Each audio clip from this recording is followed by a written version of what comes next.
Well, he says, you know, it's written all over your face. You're afraid of going to a seance. But he says, I know you. He says, you're going to come. And then he started telling me how brave I was when I was aboard ship, you know, different things. He says, you're not the same man, you've changed. You're chicken. That's all I needed to hear. I said, when do we go to a seance? So one Saturday evening, we were in the place. It was the first time. Very beautiful place. The medium was a lady. She had a gorgeous new home in Montreal. And there were about 20 invited guests there. I wish I was one of them.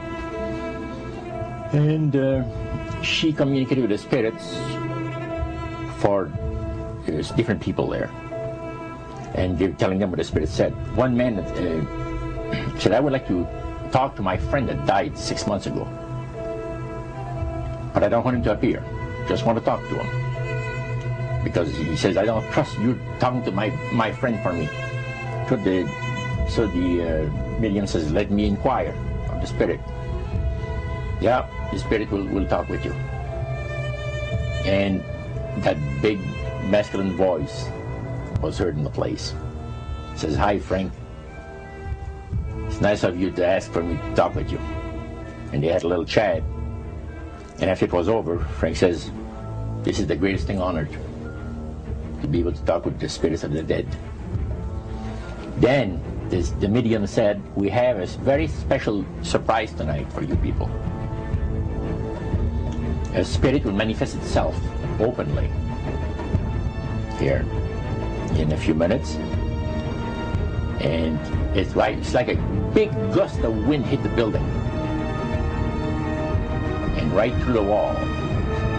Now the lights weren't terribly bright, but they were like living room lights. A couple of floor lamps and maybe some of these. And that translucent being seemed to come right out of the wall. How did you feel right at that moment? It's almost like my heart stopped a little bit. You know, very weird feeling. So it was a lady in a beautiful evening gown, swirling. And she said to Mary, my dear sister, you are so wonderful to have asked for me. And Mary fainted and fell right off her chair on the floor. And a couple of guys jumped up and picked her up, and spirit gone. And that was the beginning of it. That's how you got into it. Yeah, that's the way I got into it. After a while, you see, there's something interesting about the human mind. You can adjust an awful lot of stuff. You can adjust to a lot of things that would terrify you to begin with. After a while, they become common and ordinary. So you mean contact with the supernatural can become commonplace and ordinary and doesn't bother anybody? Yeah. In other words, the more that you do it, you're not uncomfortable. That's right. It's just not an uneasy feeling. Yeah. So how did you feel about it? Then I got into a secret society that worshipped the spirits, you see. Well, how is that different from the seance, Roger? It happens that the seance are not involving in many ways. But when you get into a secret society of spirit worshippers, then, and especially when you're invited there by the direction of the higher-ups in the spirit world, you never get out of there alive. And this is exactly what my friend and I were up against. We didn't know anything about. And there was a very, very popular big band leader. Jazz band, yeah, very famous. And one night we went to one of these seances, and he was with his wife. So Roger, you're at this restaurant. What happened? We sat there, and we had our favorite alcoholic beverages, you know. And as we talked,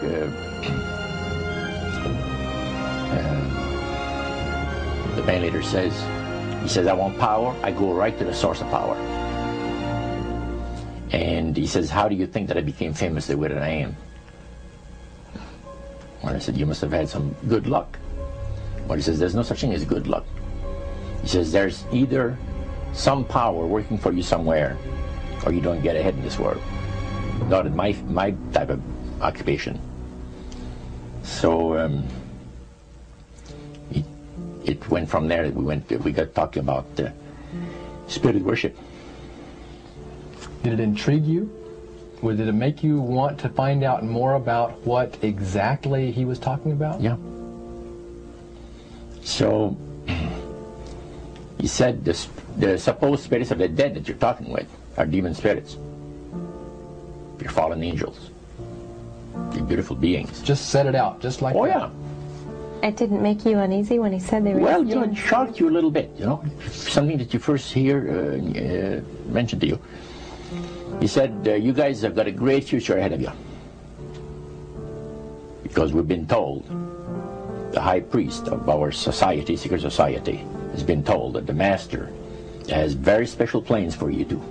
Now, what did he mean by the master? Satan. And we were interested to hear more about it. And he told us, he says, look, we worship spirits. We worship Lucifer and all his angels. They're just as beautiful as they did before they were cast out of heaven. He says there was a misunderstanding in the whole thing. He says among the inhabitants of the galaxies. And he says our master was misunderstood. And God did not bear with him like he does with people that make mistakes today. So we're in a warfare, good against evil. And we happen to be the evil ones, but we're not that bad. He says, I look at this business between the forces of good and evil. He says, you believe in one person believes in God, and everyone believes in Lucifer. It's like politics. So the great controversy is real. And you've heard someone talk about it that's on the other side. And to these people, they are sold to the fact that Christ will not return to this planet with power and great glory. He's going to abdicate all claims to the planet, because the high priest once said that Christ will abdicate all claims to the planet because he knows that it is lawfully and rightfully Satan's. And at that time, he says, so the priest says, well, now, he says, for those of you that are new, let me tell you that this is the most feasible way, he says, to please the spirits. It's to deride Christ and his people, and his church and all that. So they sing out of Christian hymnals. They didn't sing Christian words to the hymns, however. Well, they changed a lot of them. Yeah. And not for the good. It's a form of blasphemy. Yeah. Such as you see today in the rock music world. You see the entertainers, they have these crosses. The ladies got earrings, crosses. The guys got crosses. This is a form of blasphemy, a form of deriding Christ. You see, spirits cause the people to do that, to find pleasure in wearing this type of emblem, which is the cross is the emblem of the crucifixion of Christ for the Christians. Better to reign in hell than serve in heaven, is that it? Why not? I'm here on the ground with my nose in it since the whole thing began. I've nurtured every sensation man has been inspired to have. I cared about what he wanted, and I never judged him. Why? Because I never rejected him. In spite of all his imperfections, I'm a fan of man. I'm a humanist. Maybe the last humanist. Who, in their right mind, Kevin, could possibly deny the 20th century was entirely mine?